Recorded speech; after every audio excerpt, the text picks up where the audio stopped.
यहाँ पर भी उतारे जाएं। ये धमाके की आवाज़ आई है, एक और धमाके की आवाज़। ये धमाके की इस नौयत की धमाके जो हमने शुरू किया था, जिसकी तस्दीक नहीं की गई थी, इस नौयत के धमाके जो है वो पहले भी सुनाई दिए गए थे। क्योंकि अगर कोई अटैक करने के लिए आ रहा है तो बाकायदा तौर पर वहाँ किस्म के जो है वो बारूद से भी लैस होगा और असले से भी लैस होगा। इस किस्म की इमरान यही आपसे जानना चाह रहे हैं कि नॉर्मली कराची पुलिस ऑफिस के बाहर किस तरह की सिक्योरिटी की सूरत हाल होती है, क्योंकि अगर अंदर से भी फायरिंग का सिलसिला जारी है और धमाके की आवाज आ रही है तो किस कदर असलहे से वो लोग लेस होंगे? हाँ जी, देखिए यहाँ पर जो सिक्योरिटी है इसकी इंट्रेंस के और एग्जिट का एक दौर है। बाकायदा तब जब केपी ऑफिस है उसका एक गेट है, उसके बाहर जो है वो बैरूनी एक दीवार लगाई हुई है, दीवार के साथ एक इंट्री का एक ही गेट है जो मरकजी गेट है।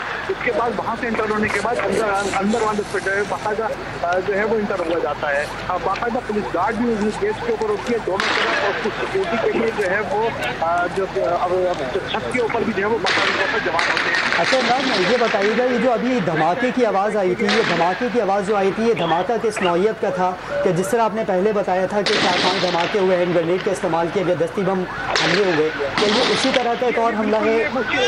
जी बिल्कुल अली, ये उसी नौयत का जो है ये आवाज़ जो थी बिल्कुल उसी नौयत की थी। जैसे कोई हैंड ग्रेनेड का इस्तेमाल किया गया और इसमें पहले भी जो है तकरीबन 5 से 6 आवाज़ें जो है वो सुनी जा चुकी है।